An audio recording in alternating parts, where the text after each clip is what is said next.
So we've entered the second international break of the season.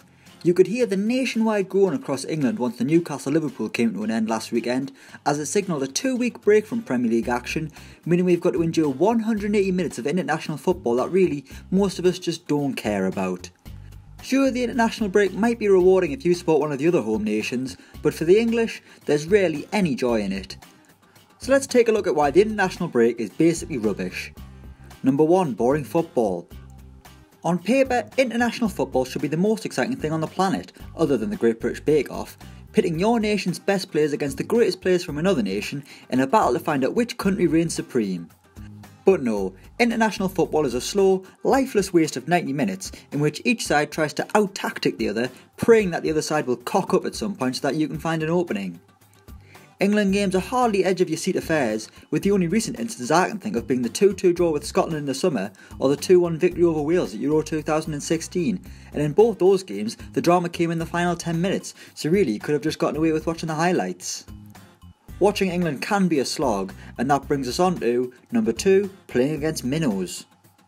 The excitement of the Premier League comes from the country's 20 best teams facing off, with the majority of games being somewhat competitive, using the old cliche that there's no easy game in the Premier League. Although someone should tell that to Man City right now, as they're making light work of their Premier League opponents. But back to the international game, and it's only really the major tournaments where the best comes up against the best. The majority of the time is spent qualifying for said tournaments, where group seedings keeps the big boys away from each other, helping ensure that the best of the best qualify. While this makes for a star-studded World Cup, the qualification process is a snooze fest, with England coming up against a banana skin every time they play. Playing against the likes of Malta and Lithuania aren't going to mean the most spectacular game of football, and those sides know they're not great, so sit in and defend for their lives, much to the frustration of England, who struggle to break them down with their slow and methodical passing. Most qualifiers, England are expected to win due to the calibre of their opponent, and there's a massive uproar if they fail to do so, but little credit if they do get the 3 points. Every game is like the FA Cup third round for England, where there is a high possibility that they will be embarrassed by a team they're expected to beat. Number 3. False hope.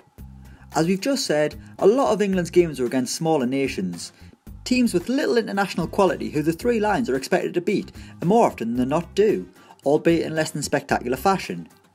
We've seen occasions when England have gone through a qualifying campaign unbeaten, winning all of their competitive games heading into a major tournament, only for them to fail once the bright lights are on.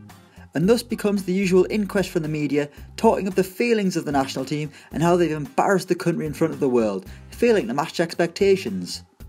Should England expect to go far into every tournament, or is it just false hope built up from a relatively easy qualifying group and the fact we won the World Cup back in 1966? Sure, it's great to dream, but sometimes you've just got to accept that we aren't actually that good compared to the world's elite.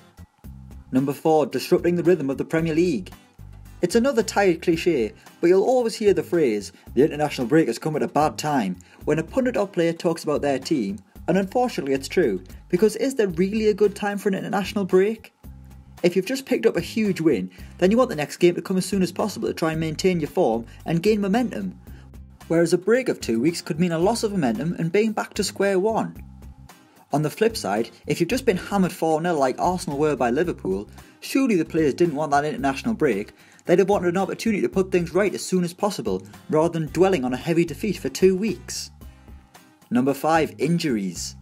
It always happens. Your club players head off to represent their country, or represent a country their nan was from because they can't get a game for the actual country, and more likely than not, at least one of your players will come back with an injury and miss a portion of club football. Sure, injuries are part of football, and that injury could have happened while he was playing for his club, but it makes the international break all the more frustrating when it produces boring football and leads to your best player coming back tired or hurt, meaning you're scratching your head wondering who's going to play left back for your club since there's no one fit anymore. Number 6. Selection policy.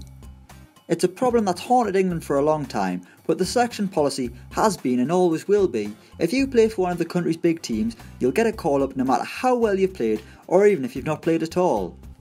For example, the likes of Jesse Lingard and Alex Oxlade-Chamberlain played varying degrees of Premier League football over the past month to varying degrees of quality, yet both of them are in the England squad. The selection policy creates a disconnect between the national team and fans of certain clubs, as they feel their players aren't given the breaks they deserve, while players from top clubs get caps willy-nilly despite not performing. And number 7, the soaps. One for the mams because I know we've got a lot watching. The international break just means chaos for the likes of Coronation Street and Emmerdale, with the soap operas having to be moved to fit the football in on ITV, which just leads to your mums and grands getting very upset because the debate on who killed who is much more important than England versus San Marino. So there it is. Let us know your thoughts on the international break in the comments below. Are we overreacting? Do you love international football, or is it just an inconvenience and should all the games be played over the summer?